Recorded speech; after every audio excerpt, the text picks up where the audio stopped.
In primetime news this evening, settlement but no extension. Sources indicate government working to resolve Ruel Reid leave saga at Jamaica College. Crime surge epicenter. Prime Minister tours Westmoreland amidst SOE and gang violence. And deadly farming dispute.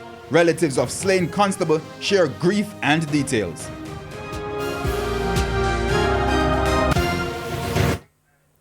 Good evening and welcome to Primetime News, live on air and online at onespotmedia.com. I'm Herman Green. Thanks for joining us. Also this evening, the business day, Primetime Sports, sports commentary, E-Prime, and your weather reports and forecast. But before all that, here is our feedback question. This evening we're asking, what are your thoughts on the latest COVID-19 containment measures which come into effect today?